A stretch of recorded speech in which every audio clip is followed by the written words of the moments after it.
ഒരുപാട് സഹകരണ ബാങ്കുകളിൽ ആളുകൾക്ക് ജോലി കൊടുക്കാമെന്ന് പറഞ്ഞ് പണം വാങ്ങിച്ചു. ആ പണം എന്നിട്ട് തിരിച്ചു കൊടുത്തുമില്ല, ജോലിയും കൊടുത്തില്ല. It's A cheating case. ഒരു ചീറ്റിംഗ് ആണ്. ഇത് ആരൊക്കെയാണ് ചെയ്തതെന്നുള്ളത് അദ്ദേഹത്തിൻ്റെ ആത്മഹത്യാക്കുറിപ്പിൽ കൃത്യമായുണ്ട്. അതിൻ്റെ ഭാഗമായി IC ബാലകൃഷ്ണൻ ജയിലിൽ പോയി, MD അപ്പച്ചൻ ജയിലിൽ പോയി. അവരൊക്കെ ജാമ്യം കിട്ടി. IC ബാലകൃഷ്ണനും ND അപ്പച്ചനും ഗോപിനാഥും പ്രതിയായി മൂന്ന് പേർക്ക് അവരിപ്പോഴും ആ കേസ് ഇപ്പോഴും നടക്കുകയാണ്.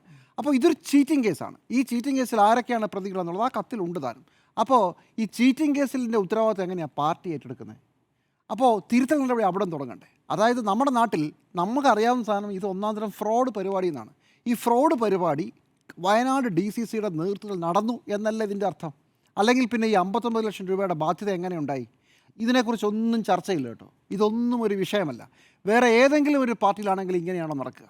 എന്നിട്ടിത് പരസ്യമായി വെച്ചലക്കുക, അവസാനം പണം കൊടുക്കാമെന്ന് പറയുക, പണം കൊടുക്കാമെന്ന് പറഞ്ഞിട്ട് ആ കുടുംബത്തെ കുറേ 1-2 വർഷം പറ്റിക്കുക, വീണ്ടും ഒരു മരണം ഉണ്ടായപ്പോൾ ഈ വിഷയം അതുകൊണ്ട് മാത്രം, വീണ്ടും ഒരു മരണം ഉണ്ടായതുകൊണ്ട് മാത്രം ഈ വിഷയം വീണ്ടും സജീവമാകുന്നു.